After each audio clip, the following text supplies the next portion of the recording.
Buenas tardes, profesor. A continuación iniciamos la exposición sobre los convenios de Ginebra para el curso virtual número 020 de Capabán. Nuestro grupo está conformado por el sargento segundo Gustavo Payares, el sargento segundo Ramiro Ardila, el sargento segundo Mario Restrepo, el sargento segundo John Cárdenas, el sargento segundo Edín Polo y quien les habla el sargento segundo Javier Guerra. A continuación les voy a hablar sobre los convenios de Ginebra. A la fecha se han creado 4 convenios. El primer convenio fue creado en el año de 1948 y es el cual rige el delito de genocidio, el cual fue aprobado por el Comité de la Cruz Roja en su momento y blinda a todas las personas que no hacen parte del conflicto armado. El segundo convenio fue creado en 1965 y es el que rige la prevención y la sanción de los crímenes de apartheid. ¿Qué quiere decir apartheid? Son los crímenes de lesa humanidad que se presentan dentro del conflicto armado. El tercer convenio fue creado en el año 1979 y es la convención que protege a las víctimas de la guerra. Y el cuarto convenio es la Convención sobre los Derechos de las Personas con Discapacidad, el cual fue creado en el 2006. A continuación le cedo la palabra al sargento segundo Ramiro Ardila. Buenas tardes, profesor. Continuando con la temática de la exposición, primero tenemos que preguntarnos qué es el Convenio de Ginebra.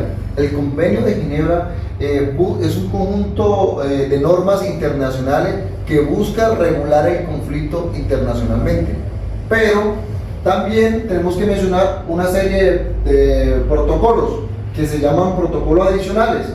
Uno fue creado en el año 1977.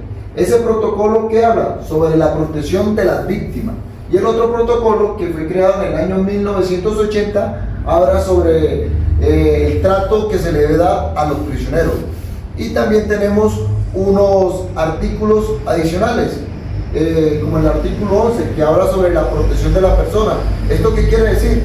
No podemos desconocer y mirar lo que se nos está presentando en la actualidad sobre el conflicto internacional entre Rusia y Ucrania. Entonces, ¿qué busca este artículo? Busca la protección de todos los prisioneros de guerra.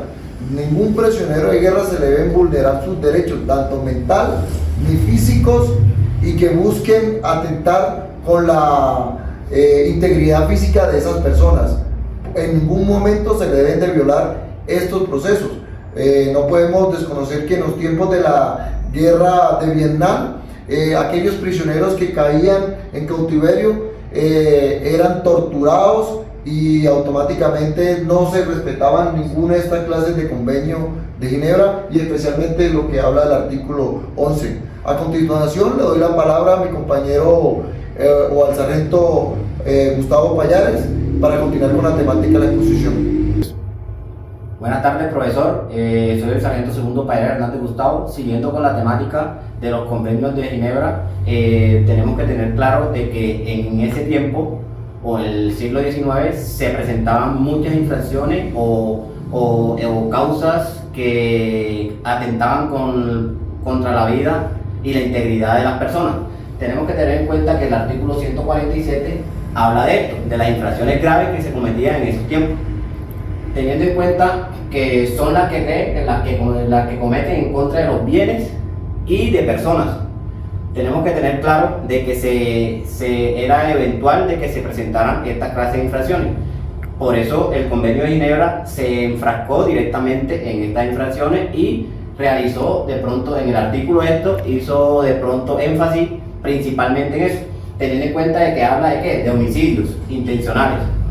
Normalmente tenemos que saber, o si nos vamos a ese tiempo, si se presentaban en reiteradas ocasiones. También nos habla de ¿qué? De la tortura. No es un secreto de que anteriormente, digamos, la ley era el más fuerte, era el que causara más sufrimiento, el que cogiera y se apoderara de todos los bienes de cualquier persona. Ese era el que de pronto se hacía sentir o de pronto se miraba como con más poder y demás. Entonces, para ocasionar o causar eso en la población, entraban ¿a qué? A las torturas de la población. También los tratos inhumanos. Tenemos que tener en cuenta de que al momento de que de pronto algún rehén o capturaban a alguien o lo retenían, lo primero era que vamos a torturarlo para que él nos brinde información acerca de que la tropa o el enemigo que vamos a combatir. Y también tenemos que mirar los experimentos biológicos que también hacían en ese tiempo. ¿Por qué? Aprovechaban la guerra para coger rehenes. Vamos a hacer algún experimento, necesitamos un dedo de una persona, ahí estaba el rehén. Entonces tenemos que tener en cuenta que por eso trató el Tratado de Ginebra, el artículo 147, que las infracciones graves. También el hecho de causar grandes sufrimientos en contra física, tanto física como mental, en las personas, causaba más poderío en las tropas en esos tiempos. También tenemos que tener en cuenta de que las fuerzas o los ejércitos que utilizaban a estos rehenes como que para sacar provecho propio en los ataques que iban a cometer o en las maniobras que se iban a realizar. Entonces normalmente ¿qué hacían? Venga, usted conoce allá al enemigo porque usted perteneció allá, era de esa tropa, entonces díganos dónde están ubicados, cuál va a ser el plan de acción, cuántos son.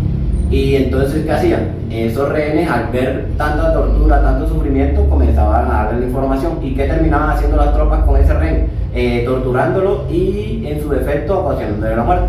Tenemos que tener en cuenta también de que actualmente con los tratados de Ginebra no podemos ni retener, no podemos apropiarnos de bienes de algunas otras personas o de pronto bienes de algún otro estado, porque eso nos convierte en que estamos cometiendo delitos en el Tratado de Ginebra. A continuación continúa nuestro compañero Restrepo para seguir con la dinámica de la exposición. Buenas tardes, profesor Sargento Segundo Restrepo Palacio Mario. Para continuar con la temática, el derecho internacional humanitario es el conjunto de normas y razones humanitarias por efecto del conflicto armado. Asimismo, proteger a las personas de hostilidades. En el convenio de Ginebra también podemos mirar que en el segundo convenio protege durante la guerra a los heridos y enfermos náufragos de las fuerzas militares que se encuentran en el mar.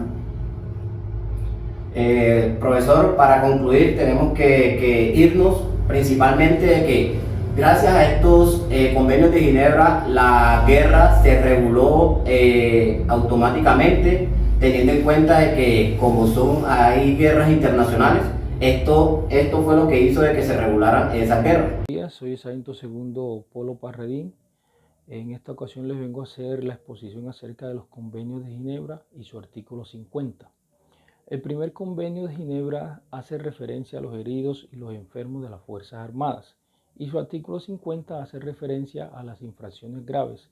Estas son aquellas que son cometidas contra el personal y los bienes protegidos por el convenio, como por ejemplo los homicidios intencionales, la tortura, la destrucción de los bienes y la apropiación de estos por causas no justificadas por personal militar.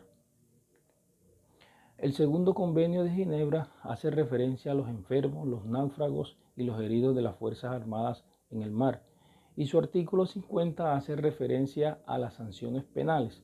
Este nos manifiesta que las altas partes son las encargadas de investigar y sancionar penalmente a aquellas personas que han cometido infracciones o dieron la orden de cometer infracciones contra mencionado convenio.